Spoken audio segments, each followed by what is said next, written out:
Hi, this is going to be the more in-depth full speed version of Teardrop 2 for the Dark Souls 3 Any Speedrun tutorial, so let's get into it. First, just do spell swap to go ahead and do the Teardrop. So an interesting thing here is that if you do fail and you happen to get Spook instead, it'll delay your tear from activating for a while, and so you can't lose it to falling down. So if you actually want to be really safe, you make sure that you cast Spook first, because it guarantees that your tear doesn't pop up until much later. Otherwise, sometimes you'll lose your tear there. Another thing I haven't really mentioned yet, because it's pretty much one of the last things you'll start doing, is that Henri's Straight heals you over time.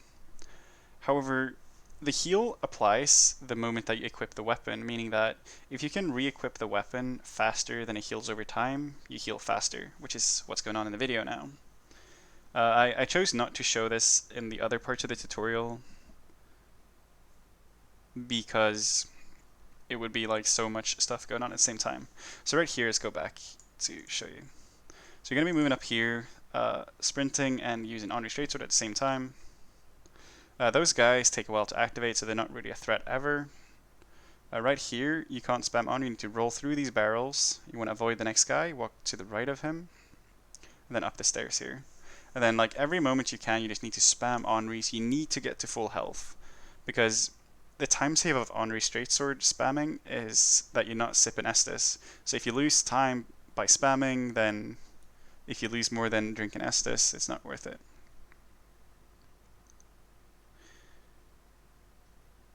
So right here is just a long part of just moving, so it's an excellent time to spam Henri's Straight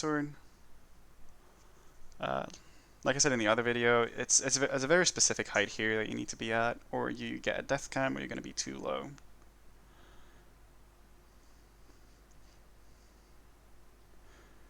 So you check the height, you learn to do it very quickly as you practice. Then right here you can try to cut the cut the corners as much as possible. It's hard though because the walls are invisible. Right here I miss it just barely, so I need to walk a little bit back and then around. So when you're practicing Teardrop, I would recommend just messing around as much as you can. Just go everywhere, just see what works and what doesn't. So here you're gonna pop up onto the roof here, and then you're gonna walk up to touch the next piece of wall. Sometimes it can take a little while, just keep running like at a slight angle to push yourself on top of it. So at this time, there's going to be Silver Knight archers shooting at you the entire time, so just keep moving. The only dudes that will actually ever hit you are the guys who are using either swords or spears. Whenever they do anything that seems scary, you should roll. Right here, there's going to be arrows coming pretty close, but they will miss you as long as you keep moving. So in the other video here, I went on about a safe version. In a speed version, you're going to obviously do whatever is faster. So here you're going to lose all your health, and you need to get right up back onto spamming Henri's Straight. The other version of spamming Henri's Straight when you can't have menu open is that you can unequip it from your offhand. And whenever you put it back, whenever you put it back in your main hand, you will then get the heal again. So here, this time you'll see the enemies actually moving. The first guy you just want to stay on the right side of, and he will miss you no matter what attack he does, as long as you're sprinting. The other guy will try to swing at you, so you need to close the menu so that you can roll. Right here he did a good attack, which is only one, and it misses. If he does the one with lightning on, he will hit you. So right here you can do a little bit of menuing. Make sure you have the resins and bundles that you're going to need. I'm going to use gold pen resin for Aldrich. Make sure you don't go too high up here. In the other video I show a backup strat if you do go too far up. Keep spamming Henri as much as you can. You cannot spam Henri during the fight. If you remove the weapon from your hand, then it loses its resin and you lose an insane amount of hits. The resin is like a third or a half of the damage right now. It's quite useful. So there's no spamming Henri during the fight, though you still get the heal over time effects. So the hit count to kill Aldrich is if you have 28 luck, then it's going to be 52 R1s, and if you have 29 luck, it's going to be 53 R1s. Otherwise, you can also just tilt your camera up to look at the health bar, see how far you've gone. To make sure you get like the most hits in per time, is that whenever you're done hitting and your stamina is drained, you need to move. Because you can move before you start regening stamina, and moving then causes your stamina to start regening faster, so it saves a tiny bit of time. And you want to start hitting before your stamina hits full, so that you're not wasting time that could be hitting or stamina regen. Whenever Aldrich dies, you run back to the entrance, because you need to re-enter the room to get the cutscene to start playing and the teleport to happen. So while waiting for the cutscene to happen, you can consume the soul of Aldrich. You need to have it ready before entering the cutscene, because otherwise you're not going to be able to open the menu. So because you killed and activated Dancer earlier, you will teleport to the outside. And then you're going to be walking up here on the stairs. These fences have huge invisible walls sticking right up that you can walk on. It's a little bit tricky, it takes a bit of practice, but you can figure it out. At this time, you're going to be wanting to spam more Henris because you need to get your health to about 95% or so. And you also need to get yourself to 30% equip load or less, because you're going to be rolling through Dragonfire that is going to almost kill you. It's going to be one hit away from killing you. So right here, I'm a little bit lazy on it. You should be able to have much more health than I do right now, so just keep spamming Henris. You need to take off your staff and the ring. And when you take off the ring, it'll ask a prompt that, are you sure you want to do this? So you need to be ready to select that, yes, I want to remove the ring. Here, I'm going to go ahead and go back because there was a lot of things going on right there. So right here coming up, there's going to be a little bit of a gauntlet with a lot of enemies coming up. So this is right after the Lothric Castle bonfire. Now, there's going to be first two guys, a spearman and a crossbowman, and they will both miss you if you're just sprinting past them. It's actually a swordman, excuse me. The spear guy here will always miss you. And the first crossbowman here, he will always miss you if you're sprinting, but the second will hit you, so you need to roll the second arrow. And then whatever the axeman there decides to do, you need to roll that.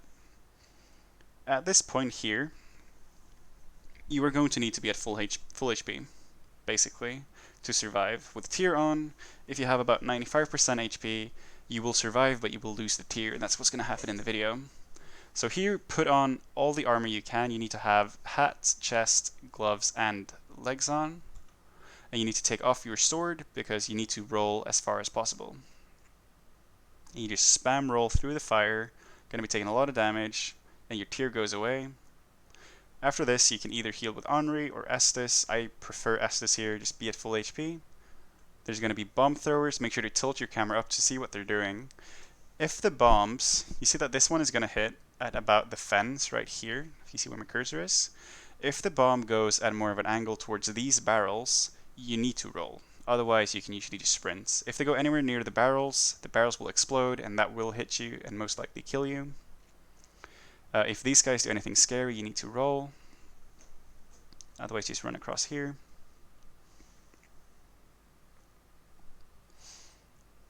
So the fastest thing here is to run through the Dragon Slayer arena. You go up and you go as far right as you can to go as a straight line as you can. Now, DSA will try to hit you, and he's got two things he can do. He can do Shield Bash, which he always does, which you need to roll. And sometimes he follows that up with a second swing, being from his axe, and then you need to roll that as well, so you need to pay attention to what DSA is doing. Otherwise, after that, you just leave the arena, walk over the fence, he can't follow you. You need to get this bonfire because you're going to return to it later. And you need to pick up the item on the ground here because it's the key to the door. If you hit the stairs first, you need to quit out and you'll need to run through the Grand Archives the normal way.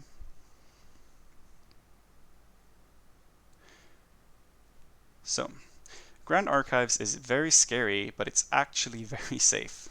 As long as you keep moving, everything will miss you. There's actually a lot of attacks that can't even hit you because you are airborne. Depending on what this guy does, you might need to roll, otherwise you sprint past him. Right here, it is very important, going back, it is very important that you go to the right side of the pillar because you cannot gain any heights. So right here, make sure that you go on the right side. Even though it is slower than left, you need to keep yourself as low as possible to hit the next lizard.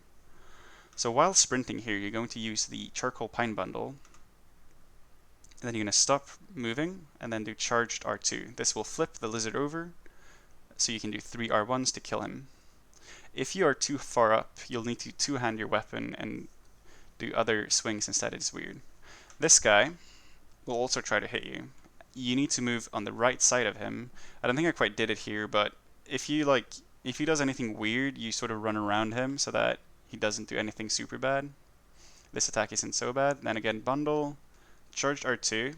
Right here, there is a piece of furniture here that will block the guy shooting you, so you want to move up so that you have the furniture between you and the guy you just saw. Then 3 more R1s. Here, that thing, the crystal, is gonna try to hit you. It chases you, so what you do is you just spin around it and it'll go into the wall or wear off. After that, you need to move on top of the railing here. You're gonna be sprinting. You need to follow the railing all the way up to the pillar, otherwise you won't have enough height to clip onto the next piece of railing. Here you go on the inside of the railing, so you can not have to go the entire way around it. And these guys are going to try to hit you. They usually do this spray. It doesn't do a whole lot of damage. Then here, again, you make sure you clip onto the railing, go on top of the candles. And here's the chest that also holds twinkling titanites, just like the lizards. Make sure you get that. Then you go on the fence. If you can't go on the fence, you just go back and touch the chest to get a little bit more height to get up. You run over. Here you need to lower yourself again to pick up another item. Run here, go over the fence. Now these enemies will try to hit you. They usually miss you. Pick up that soul. And just whatever they do, just make sure you roll. It's very important that you don't die. And get this bonfire and go. And you're gonna homeward bone to Filing Shrine there. I accidentally got the wrong one, but make sure it's Filing Shrine, and that's gonna be it. So that is the entirety of Teardrop 2, explained hopefully well enough for you to do runs. So good luck with that. Thanks for watching.